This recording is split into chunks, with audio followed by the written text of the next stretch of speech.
Not every trauma screams. Sometimes it shows up as a constant silence where laughter was supposed to live. Childhood, by definition, should be a realm of lightness, discovery, and spontaneity. But for some people, that realm was invaded by emotional demands that never should have existed so early. It's as if maturity had been imposed through an invisible contract, signed without consent, where being understanding, responsible, and emotionally available became the only way to remain loved. The overly mature child learns to listen more than speak, to help more than be helped, to understand more than be understood. They become the emotional pillar of the household, even when they barely know how to deal with their own feelings. And the stronger they appear, the more others rely on them, ignoring the fact that on the inside, exhaustion has become a way of life. This premature maturity doesn't happen overnight. It's built in small moments, when the child notices the parents are only okay if they are okay, when they feel they have to hide their frustrations so they won't be a burden, when they realize they can't ask for too much because the adults are already overwhelmed. Little by little, the child adapts. They learn that feeling anger is dangerous, that crying is bothersome, and that complaining is selfish. Then they begin to erase parts of themselves just to keep the environment functioning. That's when childhood begins to slip through the cracks. Not because there was no love, but because too often there was too much emotional need on the other side. Emotionally immature parents, families marked by trauma, financial hardships, all of it can push a child into the role of emotional balance. And they play that role masterfully, at the cost of their own spontaneity. What no one sees is that this exemplary child, this premature adult, is often a child who never played, never rested, never felt held, and worse, they learned to blame themselves for everything that went wrong around them, as if their role was to keep everyone else okay, even if it meant sacrificing their own emotional well-being. The result in adulthood is people who are hyper-alert, who can't relax, who push themselves too hard, and who feel guilty for prioritizing themselves. Because what was learned in childhood remains as an invisible script. If I let my guard down, everything will fall apart. And this constant sense of vigilance turns life into a field of permanent tension, where even moments of rest come with an undertone of guilt.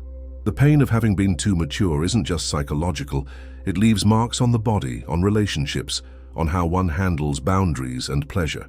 Often these are the same people who become overly helpful adults, who always put others first, who struggle to say no, who live trying to solve everyone else's problems.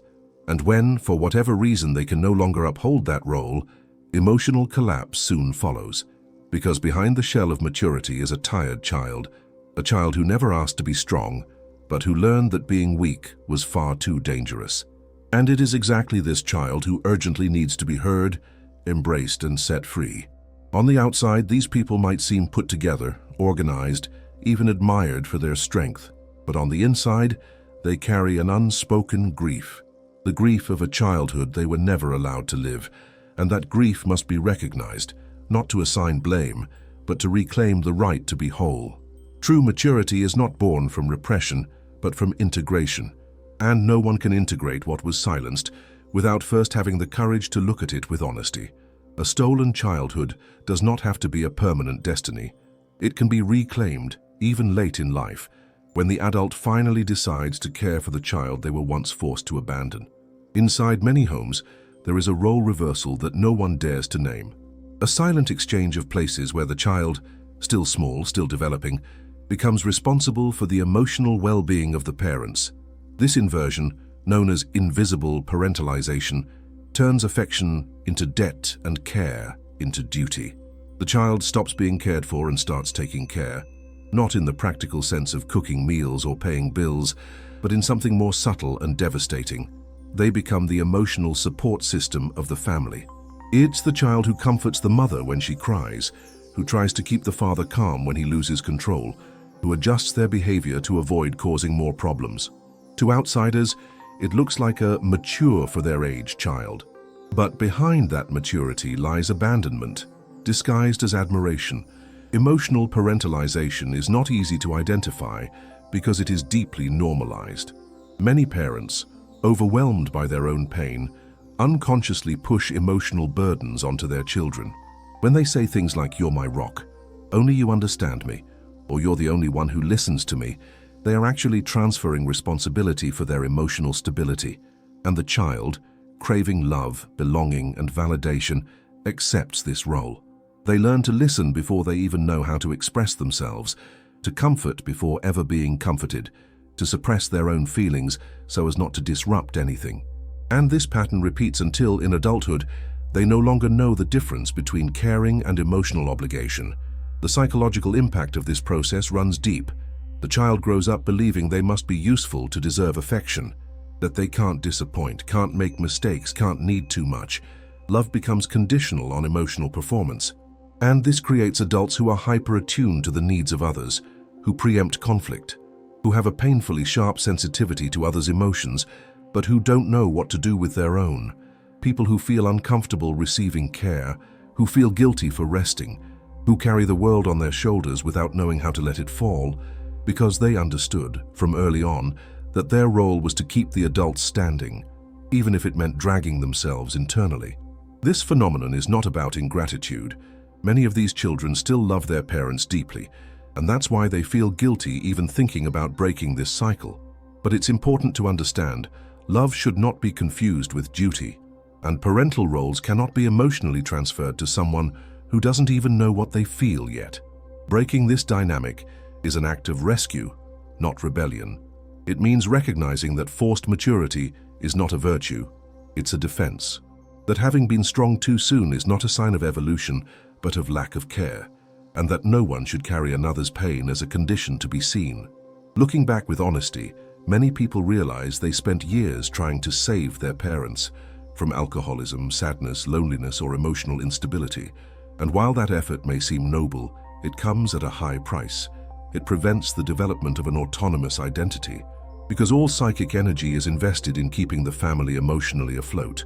And when there's finally space to think about oneself, what comes is a sense of emptiness, guilt, confusion, as if living for yourself were betrayal. But it's not. It's healing. Taking care of those you love is not the problem. The problem is when doing so prevents you from existing as your own person, when your role in the family suffocates your humanity. When the only way to be accepted was to occupy a position that never should have been yours. Being the child who became the parent of their parents is a distortion, and every emotional distortion must be named before it can be transformed, because behind the overly mature child, there is still a little one who just wanted to be loved without having to understand everything, and that child can still be embraced by you. There is a corrosive guilt that settles far too early in the heart of those who learn to be responsible for others before knowing how to care for themselves. It shows up in small gestures, in constant worries, in the feeling that something is always left undone, and that if you fail, everything around you will fall apart. This kind of guilt is born from the silent belief that it's your duty to keep everyone okay, that your role is to be the safe harbor, the emotional anchor, the rational adult even when you were still just a child. It's an emotional programming so deep that at the slightest sign of fatigue, the mind screams, "You're failing." It doesn't matter if it's a holiday, if your body begs for rest, if you've already done more than anyone else. The brain, shaped by years of emotional overload, demands control at all costs.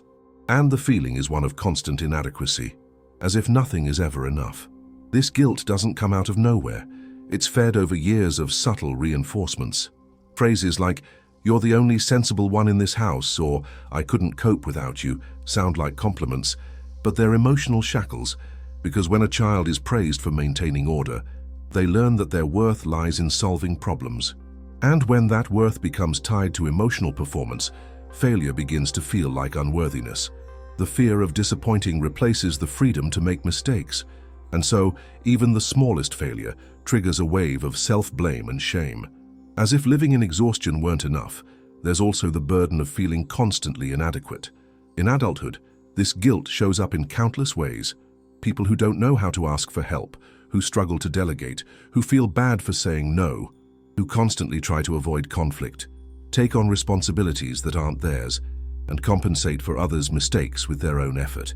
These are the adults everyone admires for their competence, but who are, deep down, exhausted, yearning for a moment of fragility they never allow themselves to have, and when their body or mind finally collapses, the feeling isn't self-compassion, but guilt for not being strong enough to keep going.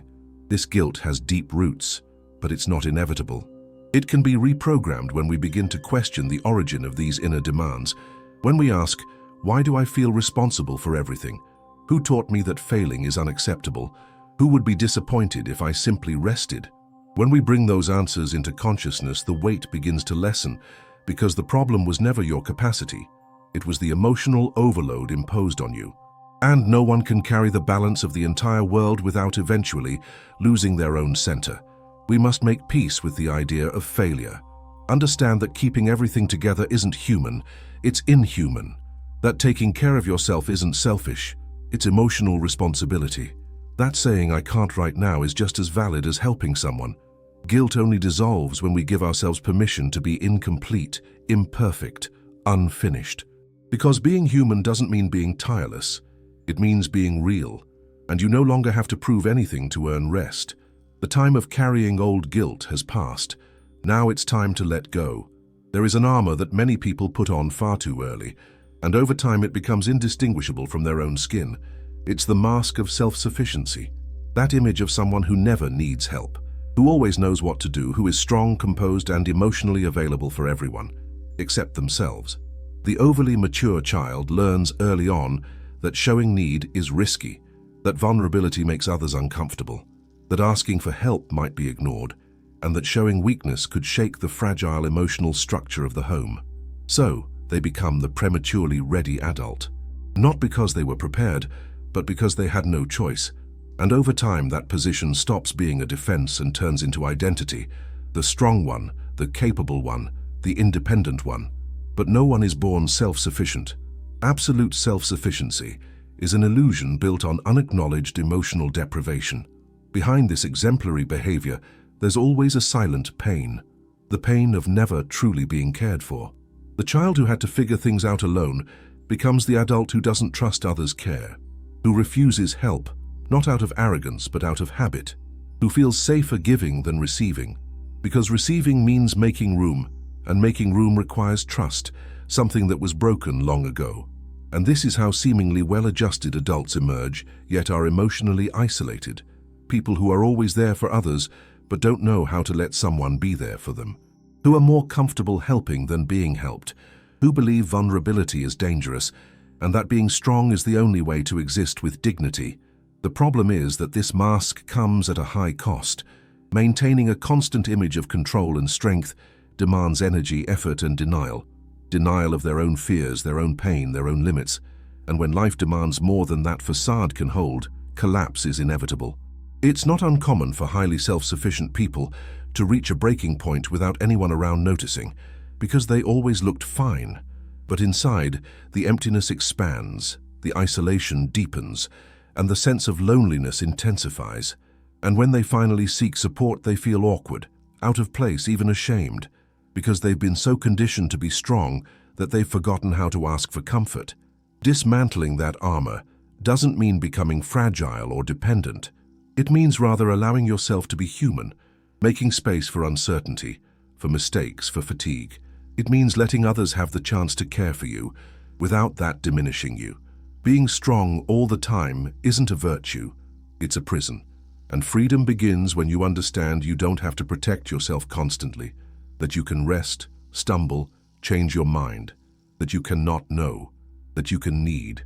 The mask of self-sufficiency only comes off when self-love becomes more important than appearances, when the courage to be real outweighs the fear of disappointing, and when you decide you no longer want to just survive, you want to live fully with all your parts, including those you've had to hide for so long just to keep everyone else okay. When a child takes on emotional responsibilities too early, ones that were never theirs to carry, the body records every effort, every attempt to control, every forced adaptation.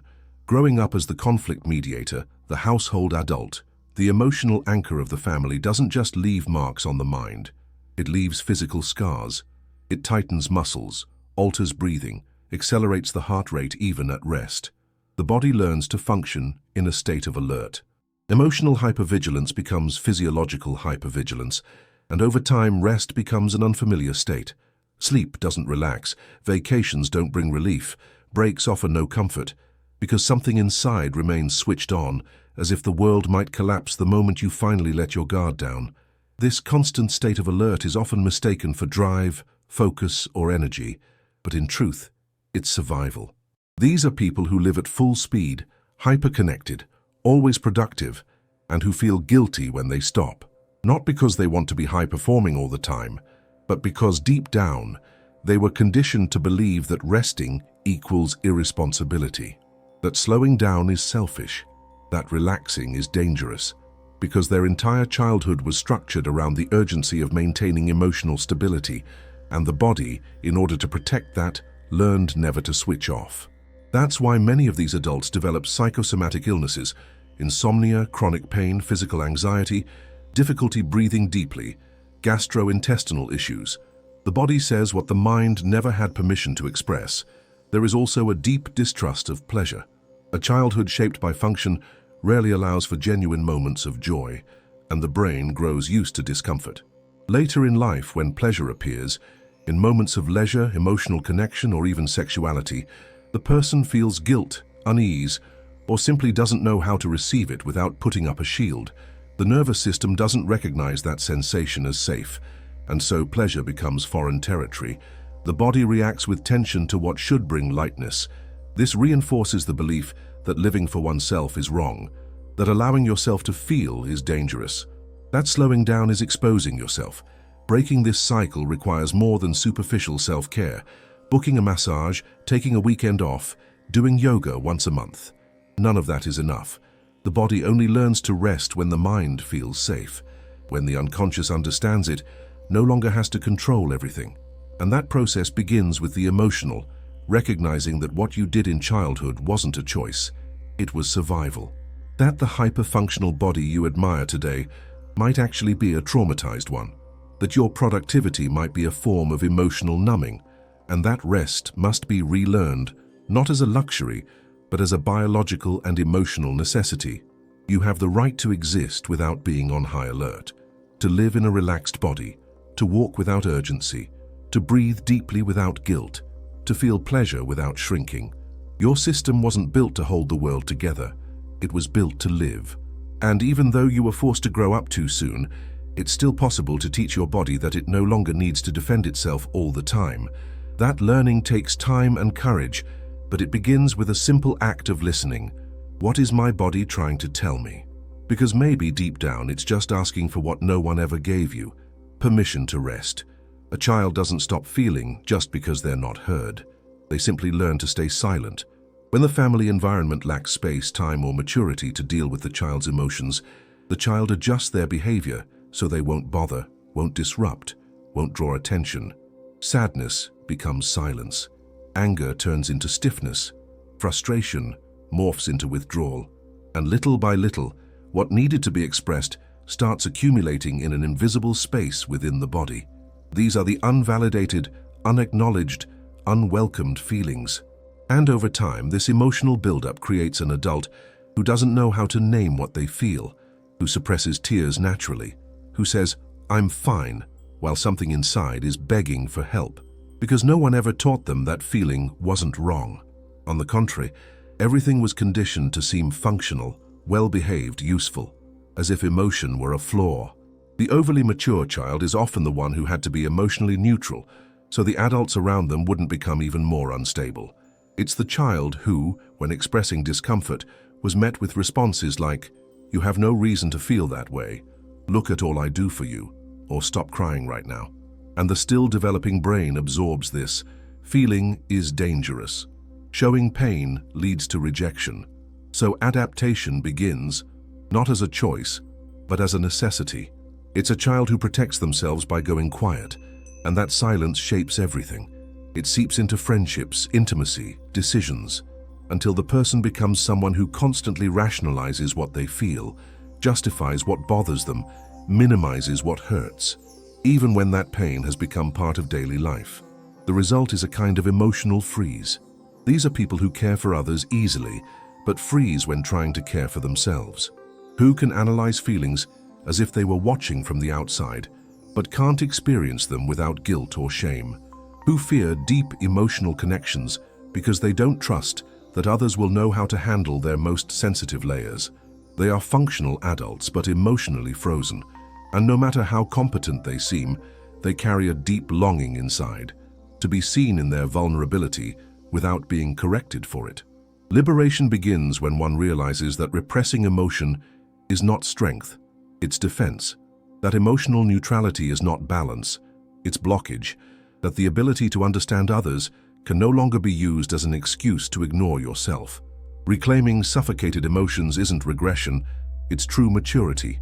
It's learning to feel without apologizing, to cry without shame, to get frustrated without believing it makes you less capable. Because emotions don't disqualify you, they complete you. And every feeling you once swallowed, every pain you disguised, still lives inside you waiting to be acknowledged. It's possible to reopen that space. It starts with small gestures, recognizing when something bothers you without rationalizing it, admitting that certain old wounds still hurt even if they seem silly, letting sadness visit without needing to fix everything that day, feeling anger without judgment, feeling fear without shame. Because what has been silenced for years didn't disappear. It simply learned to survive in the dark, and now, little by little, it can return to the light. Feeling is not weakness, it is the soul's language, asking to be heard. When someone spends their childhood caring for others, listening more than being heard, calming unstable adults, and controlling their own emotions to preserve the family balance, they grow up with a distorted idea of what love is. Affection for them becomes entangled with function, bonding becomes tied to performance, intimacy feels like constant vigilance, and so in adulthood, they enter relationships trying to earn love, not simply receive it. These are people who give too much, who cross their own limits, who constantly try to prove they are worthy of staying in someone's life, and when care is returned, they don't know how to react. A simple question like, "Are you okay?" can trigger discomfort, distrust, or even fear. Because when childhood never taught them how to receive, love becomes a threat. This difficulty doesn't appear out of nowhere. It's a direct consequence of emotional parentalization. The overly mature child learned that their existence was only tolerated if it came with usefulness. That's why, when someone approaches with pure affection, asking for nothing in return, the brain goes into alert mode.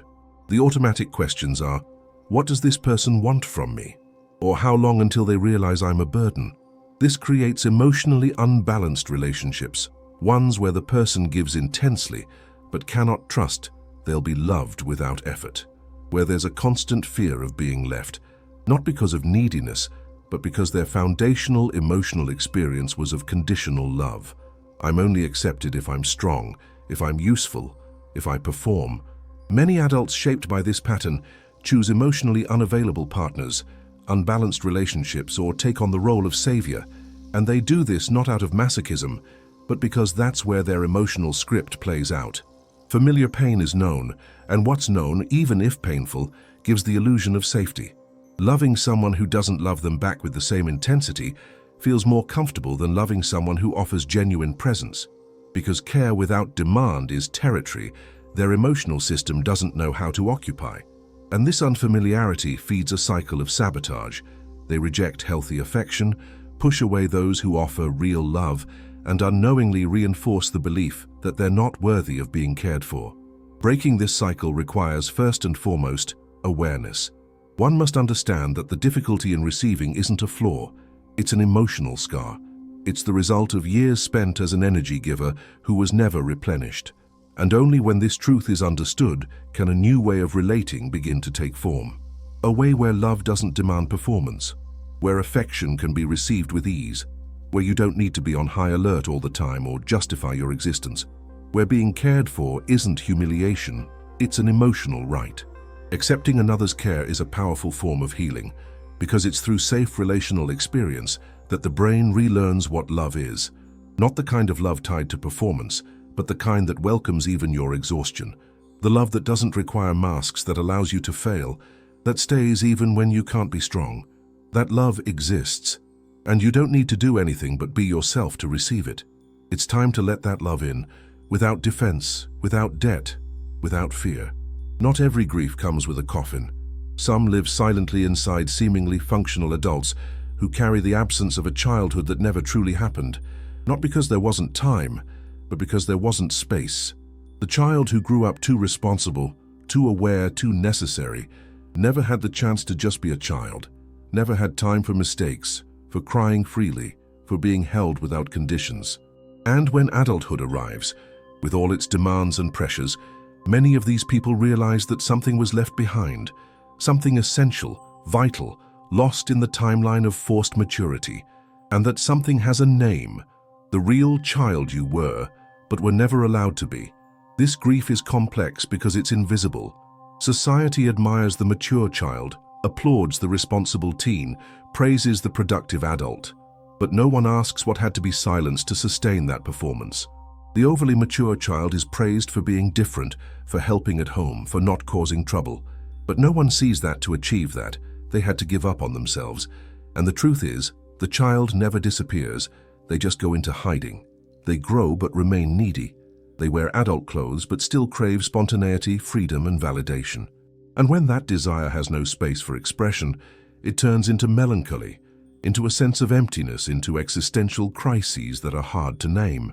There's a particular kind of pain in looking back and realizing that your childhood was more about holding back than exploring, more about yielding than experiencing, more about control than living.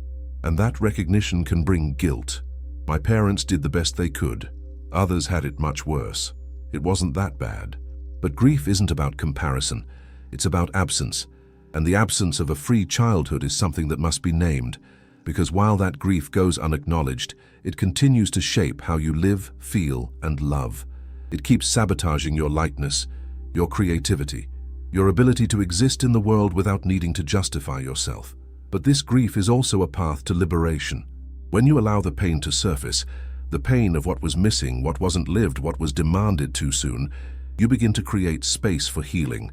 You can't go back in time, but you can start now by treating yourself with the care you once needed. You can play again, slow down, allow yourself to make mistakes. You can let go of the constant fear of disappointing. You can be spontaneous without guilt. Because the child you couldn't be still lives inside you, and they don't want revenge. They want permission.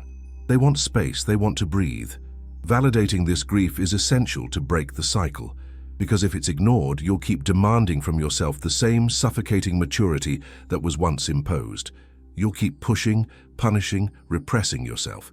But if you accept that something was taken, and that feeling pain for it is valid, then the process of rebuilding can begin.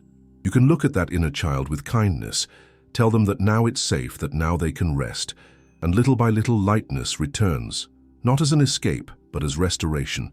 Feeling this grief doesn't weaken you, it reconnects you, and reconnecting with your inner child is the first step toward finally living a life that is truly your own. After a childhood where maturity was imposed as a shield, and emotional performance became the measure of acceptance, the idea of simply playing, making mistakes, or asking for help can seem absurd, not because these things don't make sense rationally, but because the body and mind were trained in a different logic, one of vigilance, restraint, and utility. The overly mature child never learned how to play without a purpose, how to rest without guilt, how to make mistakes without punishment. Everything was conditioned by usefulness, control, and getting it right. And that's why in adulthood, they must relearn what seems simple to others, allowing themselves to be light. Relearning how to play doesn't mean becoming childish. It means reclaiming the right to exist without constantly having to prove yourself. It's about letting yourself do something without a productive goal. It's about laughing loudly, enjoying silliness, allowing yourself to not know. It's about stepping into moments where mistakes don't carry heavy consequences, where the result matters less than the process. For someone who was forced to grow up too early, that sounds dangerous, as if letting their guard down would make them too vulnerable. But in truth, it's the opposite. Lightness is what restores inner safety. Playing is trusting that the world won't collapse just because you relaxed for a moment. Making mistakes, then, is even more challenging. Because when you grew up being the stable one, the responsible one, the example, error became a synonym for existential failure. But every human makes mistakes, and only those who make mistakes can truly learn. The problem isn't the mistake itself, it's the emotional narrative built around it. The overly mature child doesn't just fail, they punish themselves. They anticipate judgment, self-sabotage, shut down, and feel guilty. That's why they live in rigidity. trying to control everything so they never have to face the shame of being wrong. But mistakes can also be liberating, because that's where humanity appears. It's in the mistake that new possibilities emerge. It's in the mistake that the inner child, suffocated for so long, finally finds room to breathe, and asking for comfort finally might be the most revolutionary gesture of all. Because it requires breaking the armor of self-sufficiency. It requires admitting that you need, that some days everything feels heavy, that sometimes being strong hurts. Asking for comfort is recognizing that care is not weakness, it's nourishment. And allowing yourself to be cared for doesn't diminish you. It simply reveals that true maturity includes the humility to recognize your own limits. Comfort doesn't have to be literal. It can be an honest conversation, a request for help, a moment of vulnerability. But the effect is the same. When someone holds you without demanding performance, something inside realigns. And for the first time, perhaps, that overly mature child can simply rest. These three verbs, play, make mistakes, ask for comfort, are tools for reconstruction. Small acts that make space for a more complete life.